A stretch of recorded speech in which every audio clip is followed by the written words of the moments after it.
Good morning. Hello. I've got Perry here with me today. I'm sorry we had fallen asleep together. It was kind of a nice little nap we had, wasn't it, Perry? So, we've been reading about Joseph, and Joseph had a coat of many colors, didn't he? That's the reason why I brought Perry today, because Perry has a lot of beautiful colors on him, right? He's a macaw, maybe? Somebody find out what kind of bird Perry is and let me know, okay? But that's why I grabbed Perry, because I wanted us to think about Joseph's beautiful coat and remember that part of the story. Let's look in our children's Bible and review some of those stories. Here's Joseph getting his beautiful coat from his father Jacob. But did Joseph's brothers like that he had a beautiful coat from their father and they didn't? They did not. And another thing they didn't like was that Joseph had some crazy dreams, and he would tell them about them, and they didn't like those dreams because in those dreams they were bowing down to him, and they did not like that. So then they beat poor Joseph and threw him in a pit, didn't they?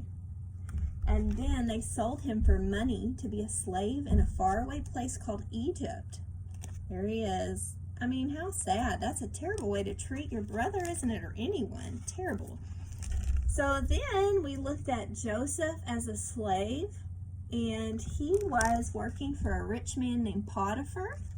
And it says Potiphar put Joseph in charge of his whole house, and everyone had to do what Joseph said. So even though it was kind of bad, it was getting kind of good for Joseph, right? He kind of was in charge of everyone because Potiphar thought he was pretty smart. But then, oh no, Potiphar's wife told lies about Joseph, and Potiphar believed the lies. So guess where Joseph ended up? In jail. That's terrible, right? Joseph was in jail, but when he was in jail, God was blessing Joseph, because the jailer, the guy that was in charge of the jail, saw that Joseph was a really good guy. And so he put Joseph in charge of a lot of the prisoners. So things were going good for Joseph there. Then a couple of new guys came in the jail. There was one man, it says, in the prison, one of the prisoners told Joseph about a dream he'd had. Now remember, Joseph used to have some crazy dreams, right? So Joseph listened carefully to the man's dream, and then God showed Joseph what the man's dream meant, and he was able to tell the man.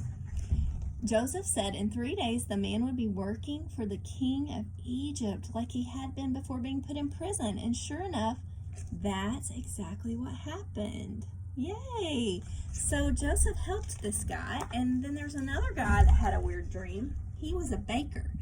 And it says, another prisoner dreamed that he had 3 baskets of bread that he had baked for the king. In his dream, the birds kept eating up all the bread. Perry would never eat up someone else's bread, would you? You would. You shouldn't do that. Okay. So what did that dream mean? Joseph didn't have very good news for the baker. He said, in 3 days you will die. And it did happen. God showed Joseph what that dream meant again, even though it was sad. Well, then the king, the Pharaoh, had a really weird dream about cows. Look at that. Isn't that funny? One night, the king of Egypt dreamed that 7 skinny cows came from the river and ate up 7 fat cows. Oh my goodness. No one knew what in the world that dream meant. What? Skinny cows eating fat cows. That's weird, right?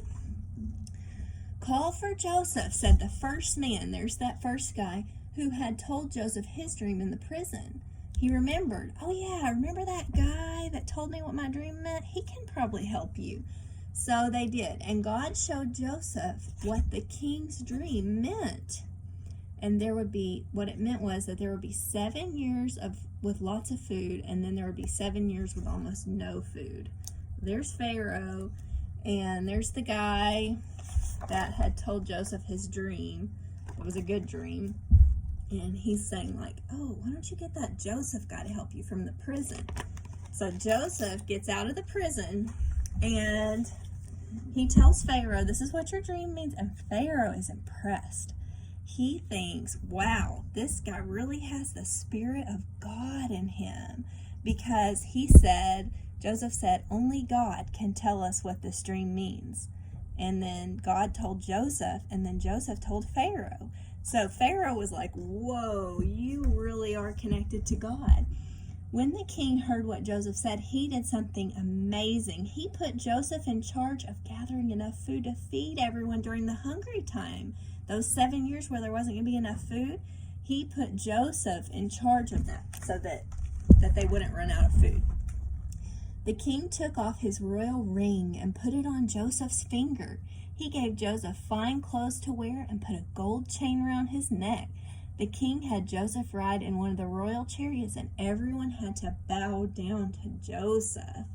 So God made it where Joseph was out of prison, and now things are going great for him again, right? So that's really amazing. God is so good, and it's really great when we trust in God like Joseph did when he told Pharaoh, I can't tell you, but God can tell us what your dreams mean. I think that made God happy, don't you? Let's sing a song together. God is so good. God is so good. God is so good.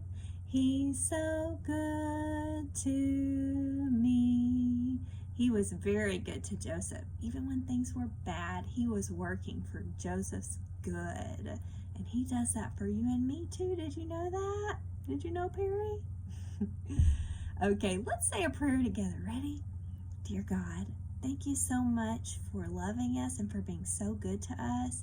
And we thank you for the story of Joseph and all that we can learn from it about trusting in you and that you are always with us. In Jesus' name, amen.